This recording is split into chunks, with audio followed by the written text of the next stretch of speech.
বলে প্রথম কার্যদিবসে তিনি বলেন, যে কোনো ধরনের সমস্যা সংলাপের মধ্য দিয়ে সমাধান হয়। অন্যদিকে স্বরাষ্ট্র উপদেষ্টা আবারও জানান, যে কোনো সময় সুষ্ঠু নির্বাচন করতে আইন শৃঙ্খলা বাহিনী প্রস্তুত। ঈদুল আজহার টানা 10 দিন ছুটির পর প্রথম অফিস। রবিবার সকালে প্রশাসনের প্রাণকেন্দ্র সচিবালয়ে তাই কিছুটা ঢিলেঢালা ভাব। ঈদের শুভেচ্ছা বিনিময় আর কোলাকুলির মাধ্যমে শুরু প্রথম দিনের কার্যক্রম। যদিও বেলা বাড়ার সাথে সাথে বাড়তে থাকে ব্যস্ততা, কর্মকর্তা কর্মচারীদের কার্যক্রমে কর্মচাঞ্চল্য ফিরে আসে সচিবালয়ে। এদিন বেশিরভাগ উপদেষ্টা তাদের নিজ নিজ দপ্তরে অফিস করেছেন। ছুটির আমেজ পাশ কাটিয়ে রাজনীতির এই মুহূর্তের টক অব দ্য টাউন লন্ডনে প্রধান উপদেষ্টা ও তারেক রহমানের বৈঠক নিয়েও তাদের মতামত জানতে চাওয়া হয়। আমার কাছে পরিস্থিতিটা বেশ স্বস্তিকর মনে হচ্ছে। আর এখন রাজনৈতিক দলগুলো তার অবস্থান থেকে কথা বলবে।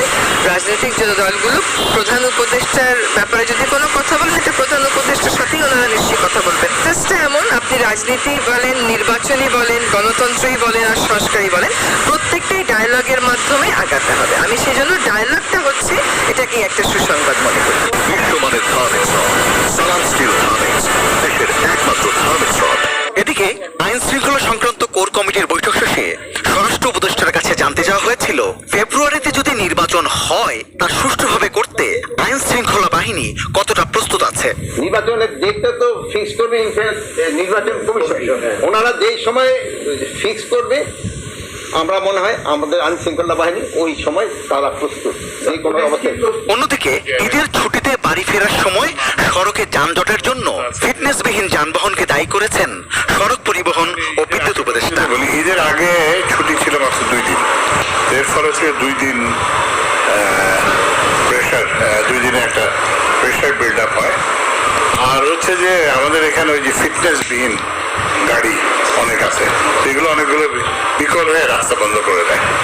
তো আমরা এই যে রমজানের কথা বিবেচনা করে এই ফিটনেস বিহীন গাড়ি এবং এই যে পুরনো গাড়ির বিরুদ্ধে করে না, কিন্তু এখন এটা পুরো দমে ব্যবস্থা নেওয়া হবে। আর মৎস্য ও প্রাণী সম্পদ উপদেষ্টার মন্তব্য, এবার রাজনৈতিক কোরবানি হয়নি বলে বড় গরু বিক্রি কম হয়েছে। গরু মানে ভালোই কোরবানি দিয়েছে, যদিও বড় গরু এবার বিক্রি হয়নি, তার মানে রাজনৈতিক গরু মানে কোরবানি হয়নি। গরু ছাগল যেগুলো কোরবানি দেয়, এবং সেটা 1.25 লাখের মতো আমাদের সাপ্লাই ছিল। এবার মানে কোরবানি হয়েছে আমি জানি 97 লাখ বা এরকম, তার মানে যথেষ্ট ছিল। নারী ও শিশু বিষয়ক উপদেষ্টা জানিয়েছেন, নারী নির্যাতন রোধে সরকার নীতিগত কিছু সিদ্ধান্ত নিতে যাচ্ছে, যাতে নারী নির্যাতন কিছুটা হলেও কমবে। এখন আমরা যে সিদ্ধান্তগুলো বা যে কাজগুলো হাতে নিয়েছি, সেগুলোর বিকাশ করতে, সেগুলোকে প্রতিষ্ঠিত করতে আরো কতদিন সময় লাগবে। আমরা অনেকগুলো অ্যাকশন নিয়েছি, অনেকগুলো স্ট্রাকচারাল চেঞ্জ এনেছি। Rezon voice, 18 news, Dhaka.